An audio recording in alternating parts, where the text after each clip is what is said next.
Howdy, y'all. Happy Friday. It's Friday. I'm so used to Tuesday streams. Happy Friday. It's good to see y'all here. I'm Ben Myers, and this is Antics. It's a weekly show where every week I bring on a guest from the web development or web design industries to teach me something about building great user experiences for the web in a hands-on way, typically with a focus on accessibility and or core web technologies. Today, I'm super honored to be joined by the one and only Miško Hevery. Miško, hello, welcome to the stream.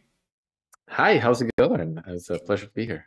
It's a pleasure to have you. For folks who don't know who you are, would you like to introduce yourself?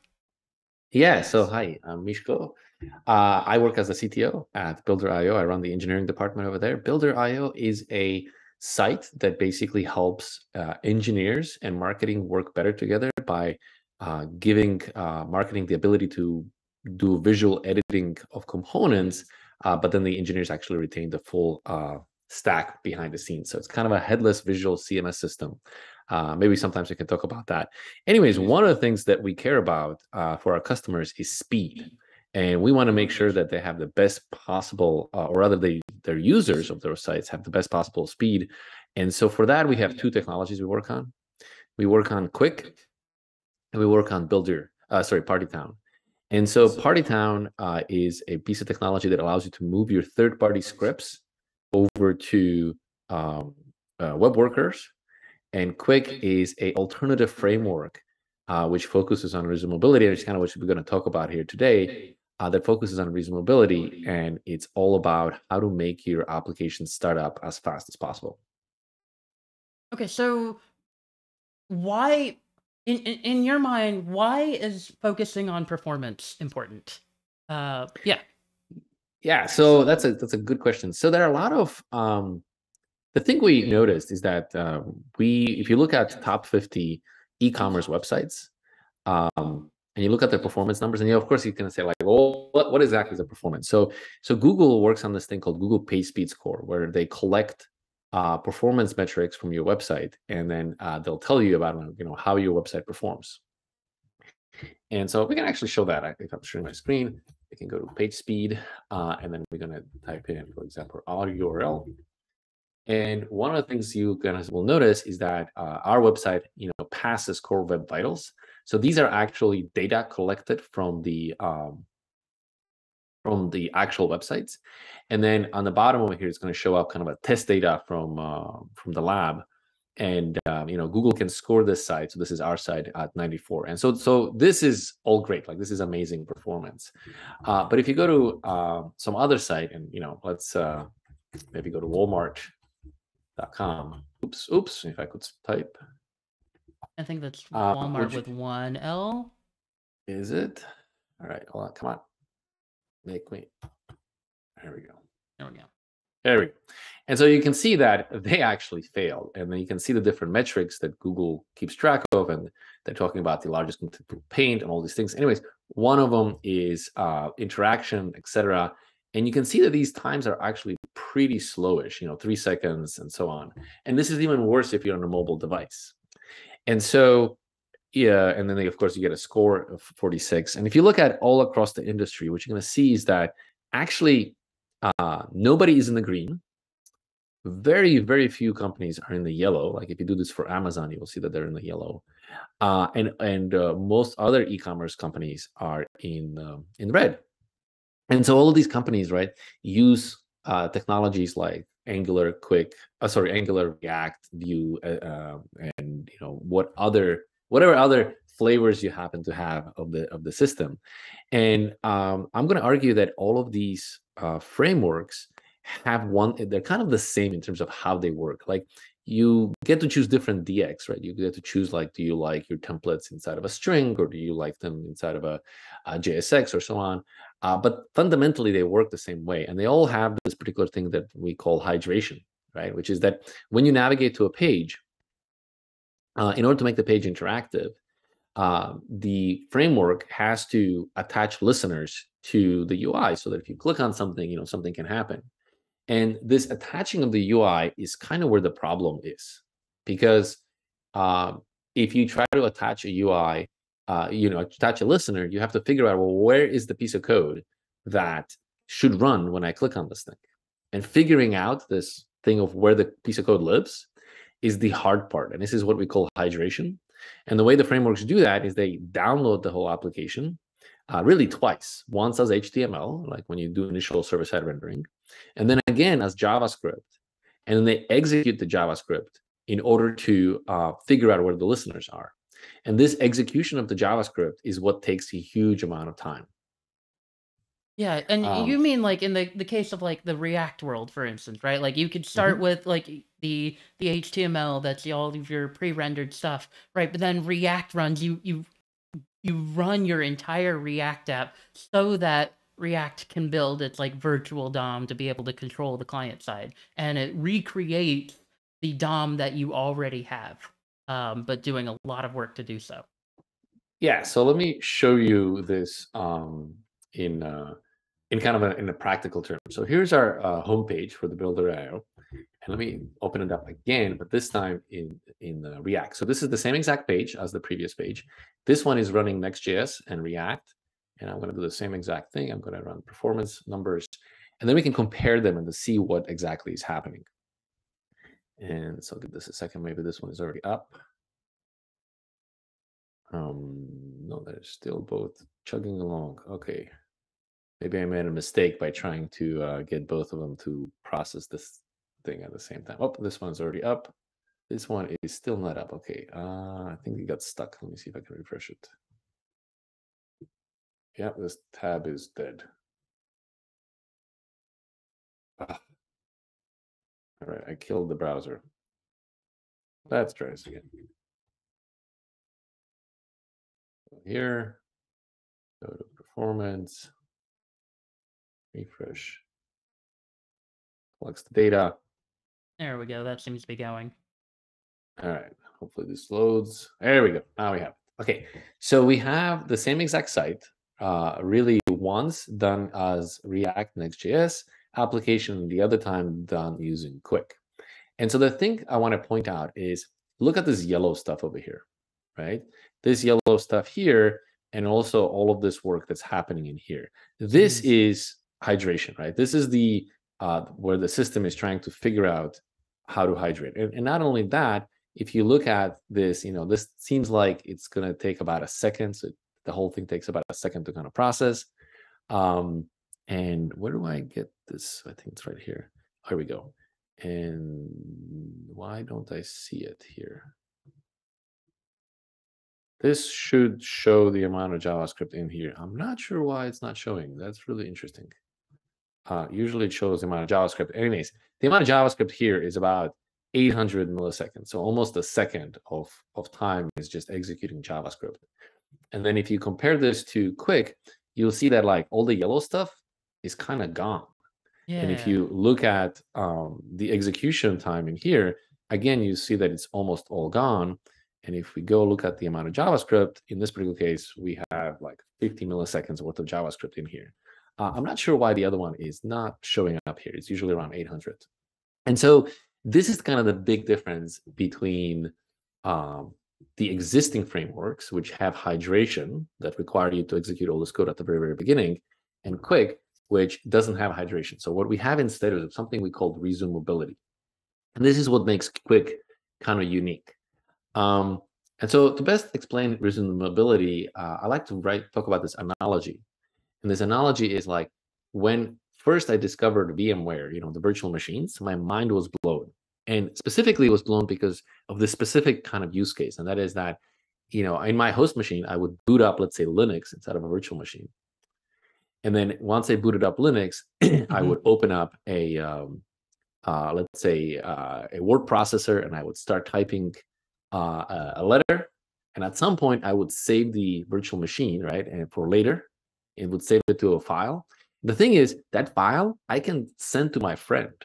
And my friend can open the file and just continue where I left off, right? Specifically, when they open the file, they skip the boot up process, the opening of the application, the typing of the letter. They're just immediately placed to where I left off, and they get to continue, right? And so that's the kind of the difference between hydration, which you can think of it as a boot up process for a framework, and resumability, which is this idea of like just continue running where you left off.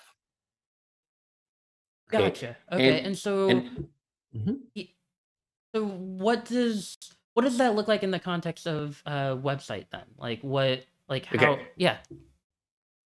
So this is, I'm kind of explaining the kind of the motivation behind it, right? And I'm Mhm. showing you what a website with resumability looks like, and basically Mhm. I'm showing you that it's very little JavaScript, but maybe time to do some examples to kind of give it more appropriate feel to it.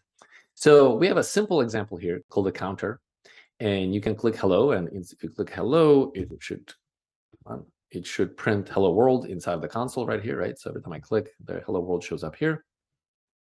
And I can also click this button and it increments the count over here, right? So simple component, Mhm. nothing really exciting. But what is different about it is what actually happens in the browser. So normally if you had something like this, the way this would work is that server would pre-render the HTML, you would send it to the client, and the client would have to boot up. What that means is that the client would have to download the application again, and it would have to execute the application. And as part of the execution of the application, the framework would figure out where the listeners are, and then it would be able to attach those listeners to the buttons. And then once all of that stuff Mhm. has finished, you would be ready to interact with the page. Now the difference is that for a simple hello world like this thing over here is like it doesn't matter. But as the page becomes ridiculously complicated, like imagine you have something like Amazon.com. If you go to really, wow, Amazon, that's impressive. Let's see. Did you manage Okay, to 404 from the Amazon yes, I did. homepage? I did. Oh, I think we've So, accomplished something here today. so I randomly chose a product, right? And if you look at this particular page, this page is huge. Like there is tons and tons of stuff here. And so it's not really feasible to assume that we could actually do a hydration for the whole page. And actually, Amazon is one of the fastest e-commerce websites that's actually there in the yellow. And the thing you're going to notice is they don't actually use any framework specifically for this reason, that none of these frameworks are fast enough to deal with the hydration. And Mhm. Amazon understands that every single millisecond is lower conversion rates and less profit for them. So let's go back to how Qwik does this thing. So let's go to the network tab first, and let's just go and say I'm only interested in JavaScript, and let's refresh the page. And the only two pieces of JavaScript that are going to come up are this client, and these are actually Vite. This is not actually the framework. We're running in a dev mode, and so in the Okay. dev mode we use Vite for hot module reloading. So actually Vite wouldn't be in production. So I'm going to filter Vite out, and I'm going to do the filter. And actually what you're going to see is that there's no JavaScript on the page. And then when I go and interact with the page, I download just the necessary JavaScript to process the Oh. interaction. Okay. And if I click on the other button, then again, I'm going to download just the necessary JavaScript for the interaction and nothing more. Okay. And so what we mean by resumable is that the app can resume from where the server left off, right? It's just like the VM example I gave at the beginning, where you run the application on a server, you get it to a proper point where you save it to a file. In the case of a browser, the file is HTML. Mhm. And then you send the HTML to many people, right? The same HTML can be cached in a CDN and sent to millions of customers. And then the HTML has all the sufficient information in there so that you can just continue where you left over. Gotcha. Okay. And this is also nice because you're only getting exactly what you need and when you need it. So, if the user's on the page and they're not doing a whole lot with it, they're just kind of looking around, just kind of browsing, like they don't need all that interaction. And so it just never even arrives at their door. That's right. This is So awesome. one question to kind of look at is like, well, what does it look like in terms of programming model, right? And if you know React, you will look at Qwik and you will say like, well, this is just like React. Like there's almost no difference in what we do. And it's intentional. This is not a coincidence. We intentionally kind of modeled it after the most popular way of doing Mhm. things. But what's different is what actually happens under the hood, right? So the way I look at it is that existing frameworks, basically, they compete with each other on the developer experience. And I'm going to argue that all of the developer experiences are pretty good. And the end result, that what you're going to get, is approximately the same. Yeah. Maybe one is going to be slightly faster than the other, but like on average, it will be approximately the same. I've heard it said that like one of the reasons that like React is as prevalent as it is because like it introduced, like it quote unquote finally introduced a templating language that developers can fall in love with. Possible. So we're using JSX, right, as a templating language of React. But again, like the point here is that it's not about the developer experience, right? Like if you're going to make yet another framework, you better have something a lot more than just a better developer experience. And so we think we have a great developer experience, but like the magic of it is not the DevX, right? The magic of it was actually what happens under the hood and the way we actually deliver code to the browser. And this is something that I think nobody else besides resumable frameworks can do. And currently, the only resumable frameworks I'm kind of aware of is Google has an internal project called Wiz, which runs the Google Search and Google Photos. That's, I would consider, a resumable. We all agree that Google Search and Google Photos are fast. And apparently eBay is working on Marco, but that's not released yet. Marco version 6 has apparently resumability coming to it. And of course, Qwik is the only other framework that I know of that has resumability. Okay, so let's look under the hood. Like, how does this actually work, right? So here's our counter, and we create a store, and this is where we keep our count. And the store, shows the current count, and we have two buttons: one that increments the count, and the second one that increments the hello world, right? So let's look at this from the simplest possible thing. Let me refresh this again. No JavaScript is downloaded, and then we click on hello. How does the system know what to download, right? So let's look at the button.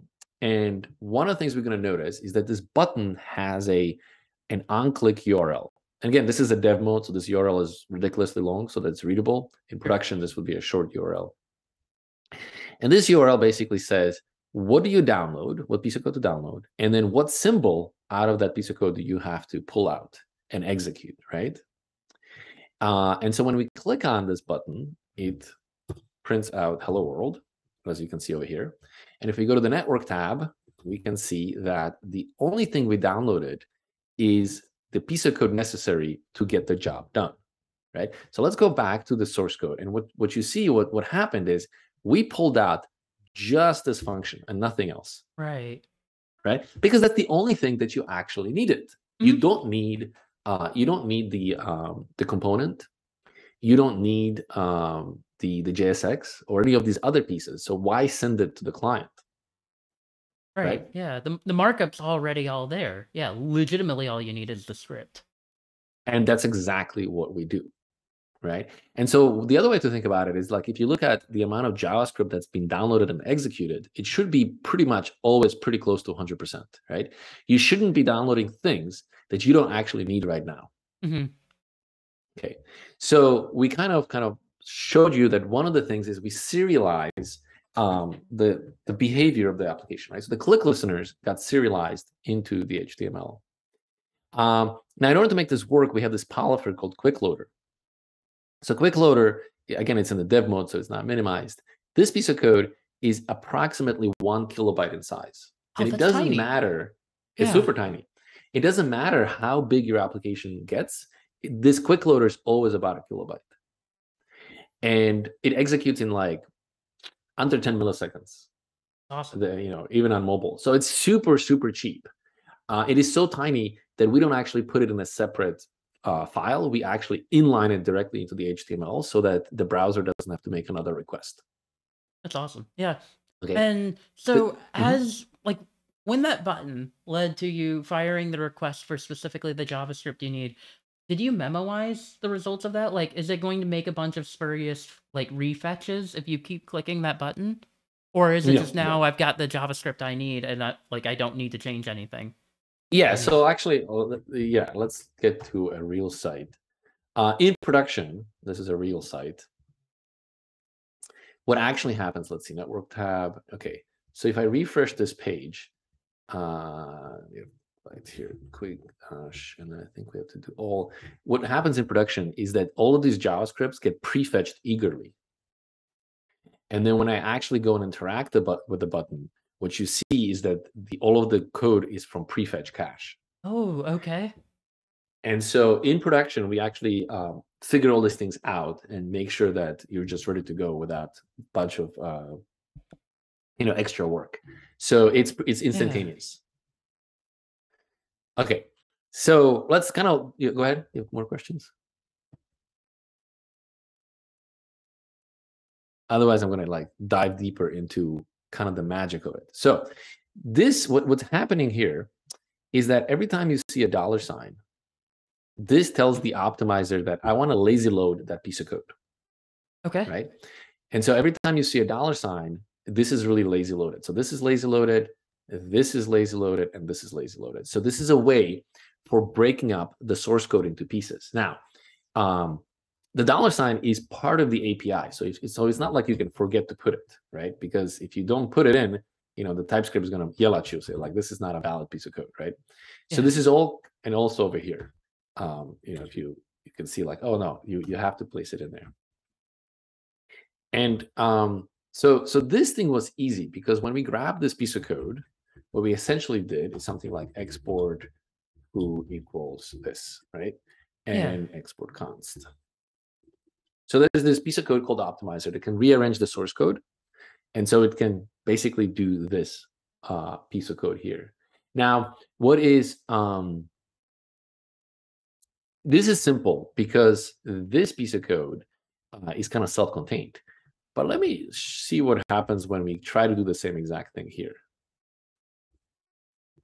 Notice TypeScript now complains about a store, right? Right. Because store is part of the closure. And so lazy loading this button is not as simple as you think. Makes sense. Okay.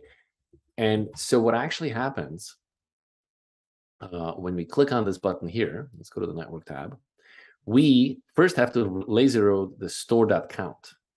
But because store needs to be restored, we have a piece of code that gets injected into the system called use lexical scope. And this piece of code is what recovers the state of the system. This is what resumes the state of the system, right? Okay. And so this is what allows us to do store count plus plus. Because if you think about it, lazy load in JavaScript gives you a function that has amnesia, right? It no longer remembers any state. And so our job is to kind of recover the state so that the function can continue execution where it left off at the server. Right. Okay. Yeah. So, yeah. And then once we download this piece of code, we of course have to download the framework itself. And then we have to download, once this piece of code executes, once we modify the count, we have to go and download the JSX associated with the counter, right? So this is our counter component JSX. And then we can re-render the page. And so again, this is an example of where we are trying to download only the code that is strictly necessary for this application and nothing else. Gotcha. Make sense? Yeah. And so how is use lexical scope working behind the hood? Like, is that... Okay. Yeah. Good question. Yeah. So let's go to one of the things the system does is it not only does it serialize the location of listeners, like you can see here, but it also serializes the state of the system. So in here, it serializes that the count is 10.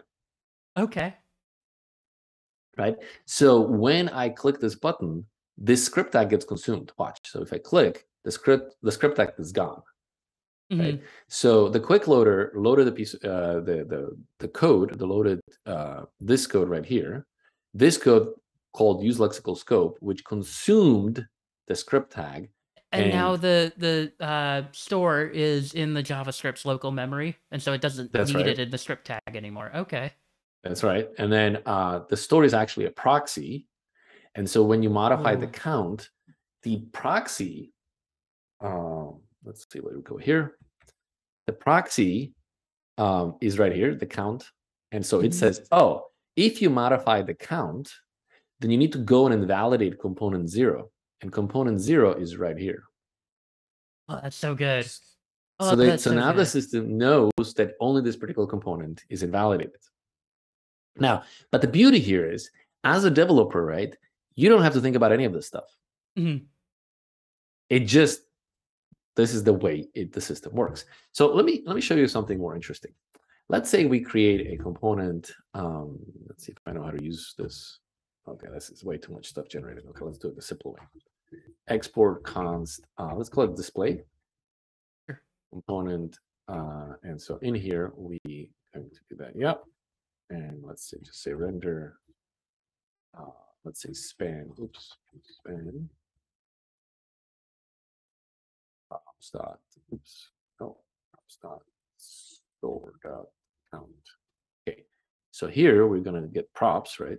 Props, which is going to take store, which will have a count, which is a number. And so in here, instead of doing the count like this, all right, we should say count. Instead of doing count like this, we are going to say display and store this, right? Okay. So we have just pulled away a separate component out. Yeah, so I'm trying to guess what's going to happen here, because one of two things could happen, which is that you've like Yeah. pre-rendered the span, and so the display component is not sent over the wire immediately until you update the count, or that just becomes part of the like that display component is immediately sent. Yeah. Well, so let's find out. Yeah, I'm So so curious what you've done here. when you click hello, right? Obviously, in a network case, the hello only downloads the console log, right? So nothing else gets sent, just the hello. That kind of makes sense. Yeah. When I click the other button, which increments, well, I needed to send the count plus plus, Yeah. right? That has to go. Actually, the framework has to come as well. Notice the framework didn't show up in the first case. It only showed up in the second case, because in the first case, it's just console.log, and you don't need the framework for that. Right. So we didn't even send the framework the first time through. And notice what we download. We download the display. We only download the piece of code that updates the display. What we don't download is the counter, because counter has no moving parts here, right? Like there's nothing here that would cause the counter to re-render. Okay. So what if you have a fancier situation that has like conditional rendering and that kind of stuff, right? Like how far do you take it before like eventually counter does have to get downloaded? Yeah, so for the counter to get downloaded, the counter has to create a subscription. And the way the counter creates a subscription is by so let's actually make this even more interesting. So let's make this +1. Let's make this, I don't know, plus B or something. And so here, let's say do count B, and let's say we start with 1, 2, 3. And here we just say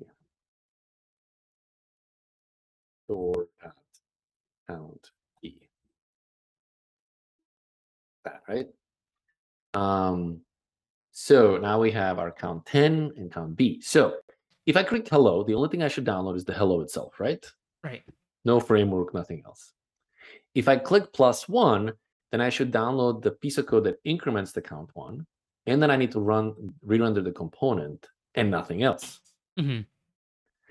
And if I click, let me refresh this page. If I click +B, why is it not going? Because, oh, B, oh, sorry, let's count B.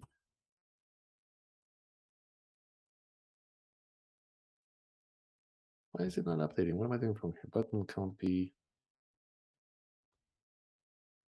Store count B, yeah. What, oh, sorry. Beat is confused. Beat needs to be restarted. That's what's going on.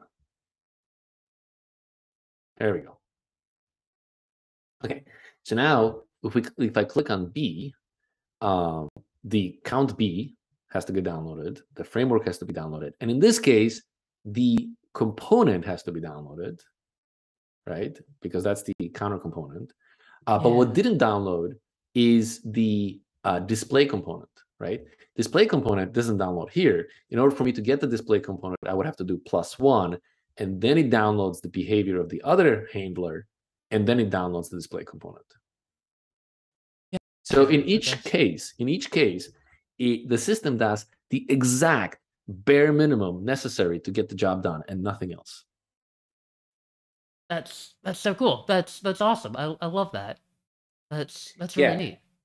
So again, like, this is a demo, right? This is a small little thing. But think about it like in a larger sense, like an Amazon website. Like, this actually adds up. Like, if you come to a complicated website where the only piece of code that you really need is, well, actually, you don't need any code to get started. Like, it's all just there and ready to go.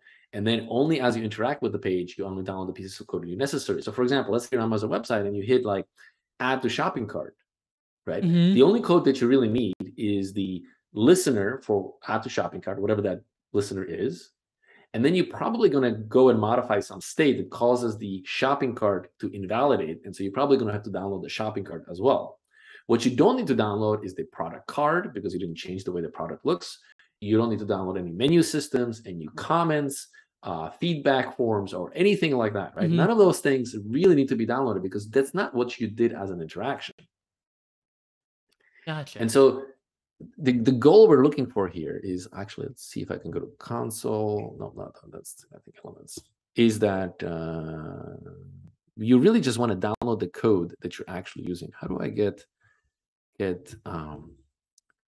what is it called? Code coverage. There used to be a code coverage here. Why isn't it not showing up here? Where is it? Did they move it? I thought there used to be a code coverage thing. Maybe it's under a different place. Okay, I need to find it. It looks like they moved the code coverage. So you don't want to basically download a piece of code that you don't need. And if you were to have a code coverage here, what you will see is, oh, here's it. Here, I found the coverage. Here we go. And so let's refresh this page. And we only want to see JavaScript. And so, so this is Vite, right? Like, you ignore this piece of code here. And this is the CSS. Why is it showing me CSS? Oh, because the Vite loads the CSS. So these first three things are Vite, right? That wouldn't be in production. And then if I click hello, then it executed a piece of code, and notice 0 unused bytes, right? So everything that I downloaded, I actually needed. Yeah, okay. If I do +1, again, download a whole bunch of code, all of the code that I downloaded executed. +B, again, all of it downloaded and executed, right? So I am never in a situation where I download code that I don't actually need. And some of the stuff, as you can see, like the higher stuff, there are a few pieces here that didn't execute, but they're pretty low. If you did this for an existing system, you actually would find that, like, most of the code doesn't download when it doesn't execute, because most of the code are listeners, right? So if you have a lot of complicated listeners on your page, you have to download the listeners and register them, but you're not actually executing them until the user actually clicks. And so you spend time downloading and attaching an execution of a whole bunch of things that you don't actually need eagerly, right?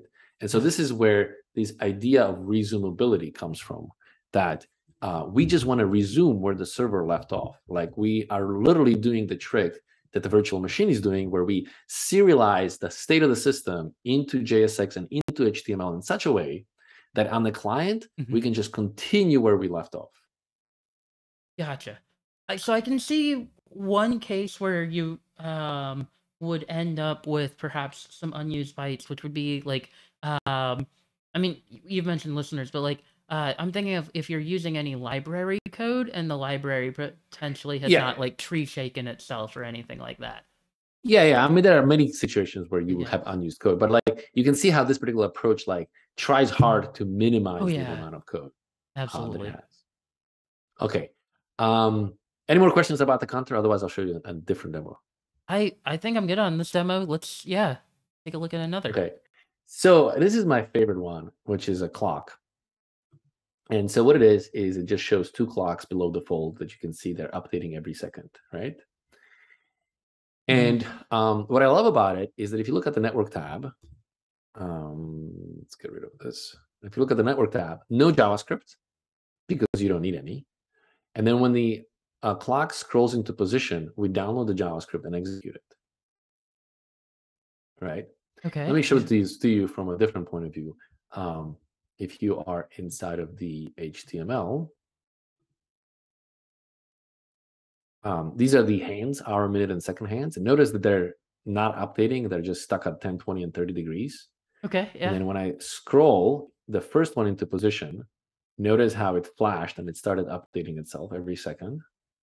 But the second one is still sleeping. Okay, yeah. And when the second one comes to position, it also wakes up and does its magic. Gotcha. And Right? I know that, like, I've seen similar-ish things in the progressive hydration model, right? Like, and this is different from hydration, but like the ability to treat like scroll into view as a moment to start loading in the code that you need. Yeah, so there's two differences. First of all, we are resuming rather than hydration, so Yep. that's a big difference. Yep, yep. But the other big difference is like, what did the developer have to do in order to get that behavior, right? And the answer is, well, the developer probably had to do a lot of stuff. As a matter of fact, if you try to get that behavior with existing frameworks, you will see that like that is actually a really, really hard thing to do.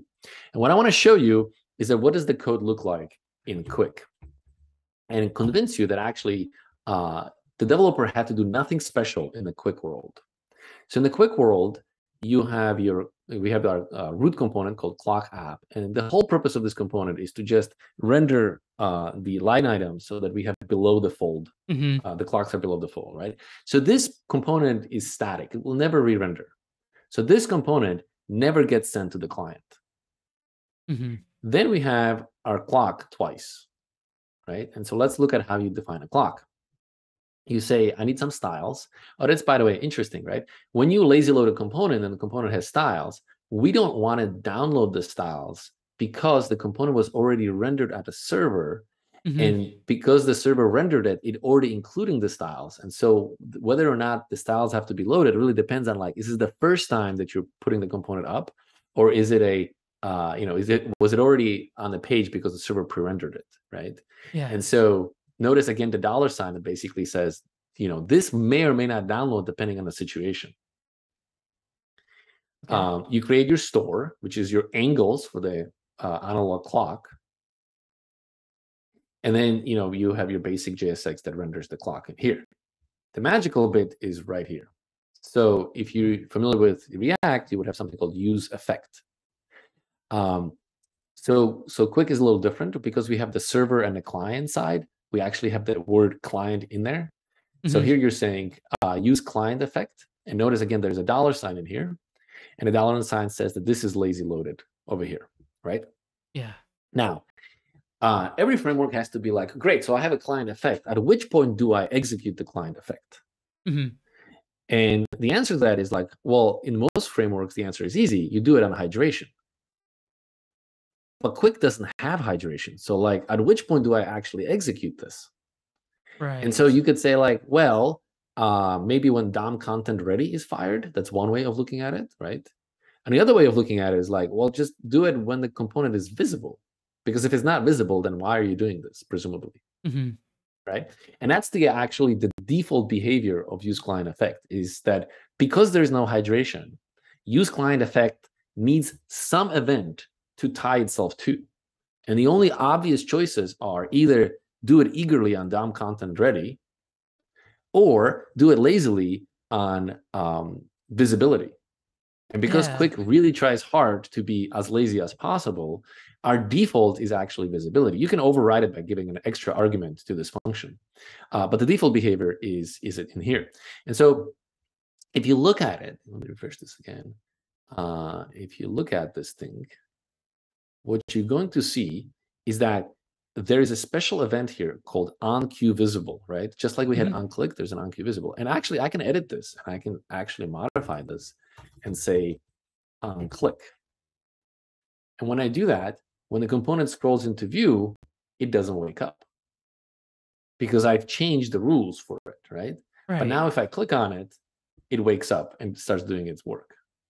So visible is actually just a custom event that we fire in order to get the system going, right? And so if you then look at the network tab, well, what did we download? Well, the first thing we had to download was this use client effect, which set up a function that knows how to read the current time, and then we set up an interval, and every second we go and update the function, right? Now, when it updates the function, it goes and modifies store and minute. I scroll to the top again and I go here. I look at the state. If you scroll to the very bottom, you can see that hour, minute, and seconds are all subscriptions, meaning that if you modify those things, you need to go and invalidate component 1 and component 0 because there's 2 copies of them, right?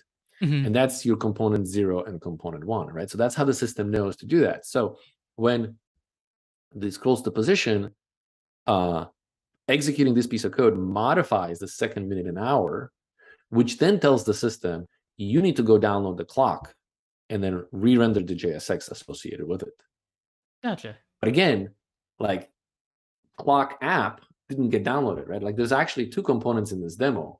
This one never downloads. No matter what you do, you can't get this thing to download. That's great. That is awesome. I'm keeping an eye on the time. Do you have other quick demos you wanted to show off to kind of illustrate the quick flow? Did you want to do anything with Partytown? Just kind of seeing where you want to go next. We have you a take lot the lead. of we have lots of things. Partytown, we can talk about Partytown a little bit. So what is the end goal here, right? The end goal for us is to have websites that have a very quick startup performance. What I mean by startup performance is like, imagine you're on Twitter and somebody sends you a link to a shoe and they're like, look at this awesome shoe. And you click on the link and you're like, oh yeah, I want to buy this. And you want to hit the add to shopping cart button, right? Yeah. And if you click that button and immediately you don't see a response, after a few seconds, you're like, you know what? I don't really need the shoe. I'm going to leave. Right. And this is where basically speed matters. And so you want to make sure that that button is available for interactivity as soon as possible, right? So if I navigate to this counter and I click +1, there should be no delay before I can click that button. And this is what we're going after, right? And where does the delay come from? Well, the delay comes from downloading huge amounts of JavaScript and executing the amounts of JavaScript. And so then the question becomes, okay, where's the sources of these JavaScripts? And there are 2 sources of this JavaScript. One is the application I have written, right? The first party code. And to minimize the amount of JavaScript you download for the first party code, we have Qwik. And we kind of talked about Qwik. Well, what about third party code? Well, it turns out that if you have a blank piece of page with no JavaScript on it, and you just add Google Analytics by itself, it puts you on a precipice where you will probably no longer be able to get a 100 out of 100 on your performance score over here. So if your page does nothing, but just like sets up Google Analytics, HubSpot, Amplitude, and all the other third-party scripts that you have, that alone will kick you out of 100 out of 100, will kick you out of the green zone, right? And the reason for that is because all of these scripts are hundreds of kilobytes of JavaScript that has to be downloaded and executed. And so what Partytown does is it says, you know what? This is actually a third-party code, and it executes it on a separate thread, which is in the language of JavaScript, right? That's web workers. So what we figured out how to do is how to take your third-party code like Google Analytics, Facebook Pixel, HubSpot, Amplitude, and so on, and move it to web worker, where it still executes, but it doesn't execute on the main thread, and therefore the main thread is free for the user interactions. So if you, let's go to this, that's the, if you look at here, and how do I, okay, here. So you can see that we have a main thread, and a lot of stuff is happening here, but we also have worker threads, right? These are the Partytown code that's actually running. So a lot of the code is now running in a worker thread, and it's not running on the main thread, right? Because the main thread is the thing that does the UI and handles user responses. And so by moving it to the worker thread, we can basically say, oh, modern CPUs have multiple cores, and so some other core can deal with that piece of code, and we just dedicate the main core for the user interactions. And that's how we offload JavaScript, right? And so with Partytown, you can add lots of third-party scripts to your system, and they will still, it will not negatively impact your interactivity on the main thread. And that's exactly what you're going after, right? Absolutely. So that's the idea behind Partytown. Let's see. And yeah, so this is basically the thing, right? Like without Partytown, your main thread has to do your third-party code and your code together, and there's a congestion that gets generated over here, and the page takes forever to start up. With Partytown, your main thread is dedicated to your application, and your worker thread is dedicated to your third-party code. And of course, there's lots of blue dots here, but when you use Qwik, the number of blue dots actually decreases significantly, right? Because you have so much less code to ship to the client. Absolutely. Okay. And so how I don't know if you have any demos at the ready for this, but like how could I like get started with like Partytown for Yeah, so for Partytown, I mean, these are instructions on how to get started. We have integrations with standard things, or you could just do manual setup. It is actually pretty straightforward. Let's see if I Okay. have a example.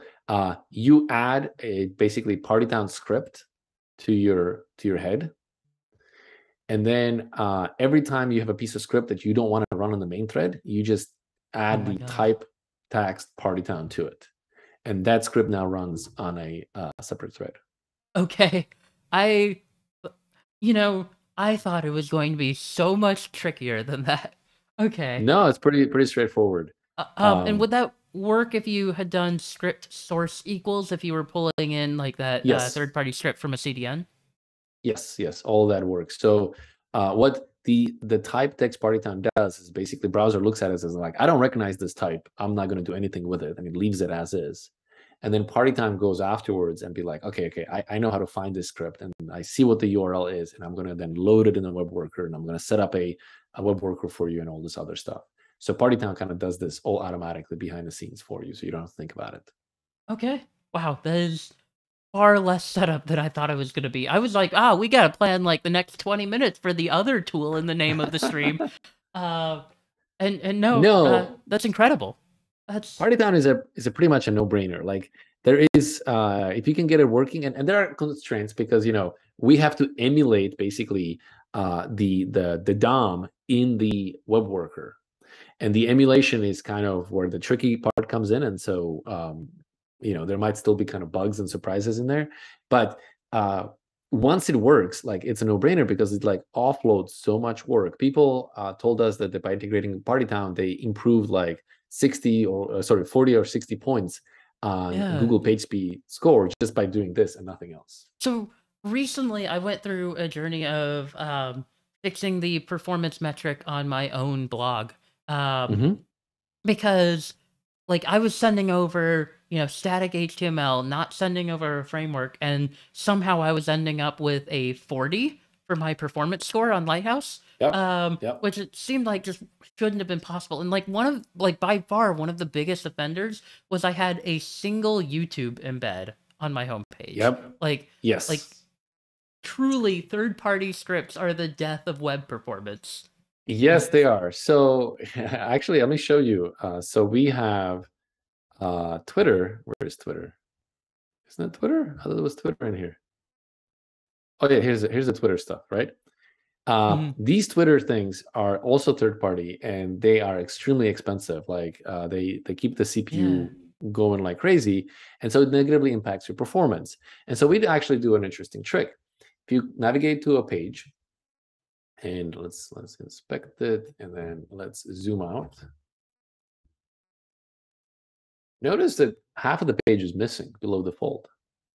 We don't actually even send you the stuff below the fold. And it's only when you start scrolling, then we download it, and then Twitter downloads and executes, right? So if you look at the network tab, and I just want JavaScript.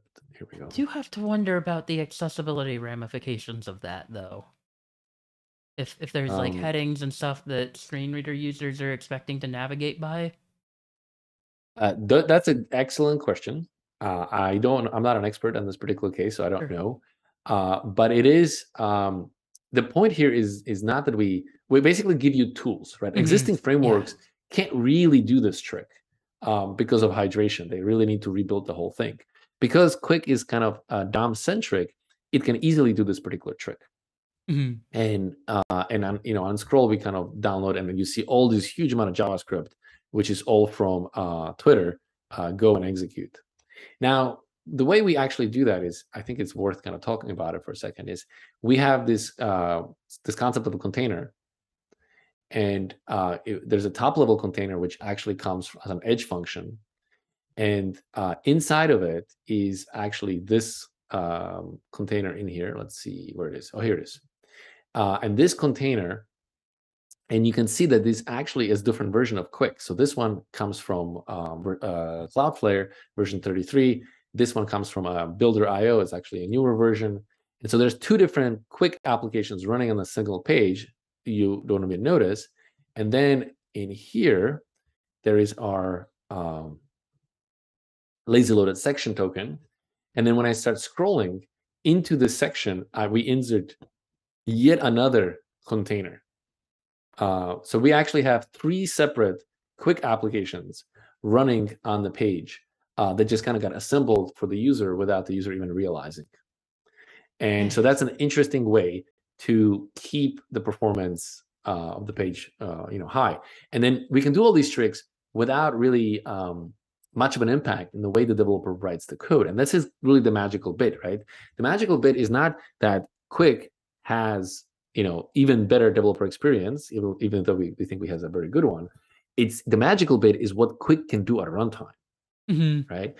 Basically, no matter our claim is that no matter how complicated your website gets, the startup performance is going to stay constant. That's awesome. Because that's so good. Because startup performance has to do with which piece of interaction do I have to download in order to process the user event, right? And because users can't click on the whole page at once or interact with the whole page at once, they can only interact with one thing at a time. We can stream just the right amount of JavaScript for the UI as needed. That's awesome. Okay, so the next thing I'm wondering then is, what does deployment look like for a Qwik app? Could I deploy it to Netlify, Vercel, or are there specific deploy targets, or what do I need to know to deploy a Qwik site? Do I have a demo? I'm just thinking off the top of my head. I don't know where the examples are off the top of my head, but I think if you go to Qwik City, oh, sorry, it only shows the demo of the Express. So we have these middleware pieces. One is, for example, this just shows how to hook it up to Express. It's pretty straightforward. Something very, very similar would be available for Netlify, Cloudflare, Vercel, and all of the common ones. It's just not documented here, but we have about 6 common ones that are currently out there, and every single one is about this much code. And so one of the things we made sure is that, let's step back for a second. If you look at the existing frameworks, and you can say what is the responsibility of the framework? And if you ask that question of existing frameworks, the answer is, well, the responsibility of the existing framework is to render on the client, right? And then you say, well, but we need server-side rendering. And so to a large degree, the server-side rendering is kind of an afterthought. The frameworks can do it, but it's an afterthought because of this hydration thing, right? And if you come to Qwik and say, what is the responsibility of Qwik? It's not going to say, oh, client-side rendering. Qwik will say, actually, the responsibility of Qwik is the whole thing end-to-end, which includes client-side rendering, but also bundling. Qwik cares about how to break up your code into pieces so that we can lazy load everything. It cares about serialization. It cares about restoring the state, resumability. It cares about prefetching of the code, and cares about execution. It cares about SEO, and all of the pieces Qwik cares about. This is the core thing. What makes Qwik different is that instead of caring only about client-side rendering, Qwik says, no, I want to care about the whole thing end to end. And the whole thing needs to get solved as a single unit in order for the system to behave properly. Because if we only have one thing at a time, you can't make such a good solution as with when the system cares about the whole thing. An example for this is this thing we have called Optimizer, right? Optimizer is, let's go back to our example here, is network, right? So if you look at the piece of code here, user wrote story count plus plus. But the optimizer pulled it out into a separate file and then realized, yeah, but story actually got captured in the lexical scope. And so I have to restore it. And so the optimizer injected extra piece of code. But in order for this extra piece of code to work, the runtime has to understand and expect that extra piece of code, right? And if you have existing frameworks basically say, bundling is not my problem. That's fine. But then the bundler can't do any of these magical things, right? The bundler can't be like, oh, let me inject extra pieces of code here because like that's going to break the semantic meaning for the framework itself. So you have to have a cooperation between the runtime and the bundling system in order for this thing to work. Another example is, for example, when I navigate to our homepage, where is it here? One of the things you're going to see is that we generate the prefetching scripts. So we look at the system, we look at the generated app, and then we say, what possible ways can the user interact with this page? And based on that, we then say, this is the likely pieces of code that the user might need. And so we prefetch it so that when the user finally interacts with it, there is no delay, right? But in order for the framework to be able to do that, the runtime framework needs to be able to understand two things. First of all, it needs to understand where all the listeners are. And that's something that all frameworks inherently must understand. So that's not the hard part. But then the framework also has to understand what is the structure of the bundles that got created as part of the build process. And that's something that existing frameworks just simply do not understand, right? And so we actually, when the bundling system happens, we produce something called a manifest. And this manifest is then handed over to the Qwik runtime so that the Qwik runtime can actually reason about the system and say, you have a button here, and this button is actually stored inside of this chunk. And because it's a button that the user may interact with, I have to make sure to prefetch that piece of code. But in order for me to know how to prefetch the piece of code, I actually have to know what the bundle names are, right? And so it's a very different approach because you actually need to understand things that existing frameworks just simply, it's not part of the domain of understanding. Gotcha. Very neat. Very, very neat. Man, I need to find an excuse to build something with Qwik. This is very exciting to see. We think so too. So what are you excited about for the future of Qwik? Like what kinds of things are you working on? What do you think people should expect to see going forward? Yeah. So we have so Qwik is like a framework like React, Angular, Vue, and so on, right? On top of that, we have Qwik City. Qwik City is like Next.js or Nuxt or SvelteKit. So it's a meta framework. And currently we're working on something called Qwik SDK, and that actually is what glues the UI to our actual product. So if I go to Qwik homepage, as you can see over here, one thing that I didn't show is that I can go to Qwik right here. And this is actually what Builder does, is it allows people to go and edit their pages. So this is your framework. And if you, for example, go here and say, you know what, we don't need a exclamation point. So like a marketing person can create A/B testing and so on and so forth. They can publish the update. And it takes about a minute to update. But in about a minute, you'll see that the exclamation point will disappear. And so we think that with this, we can not only have the fastest possible e-commerce websites, but we also have a situation where both the marketing people can worry about the content part of it and they can change it and update it. And then the developers can worry about the behavior and kind of the complicated pieces of like shopping carts, etc. And then the two pieces come together in a seamless integration. That's very neat. Very neat. Okay. Cool. Let's see if the page updated already. Still there. Still there. By the way, I don't think I've ever had a guest be like, I'm gonna update my product's website live on stream for you, Ben. We're changing the marketing copy. There it is. It's gone. You heard it here first. There's no more exclamation point.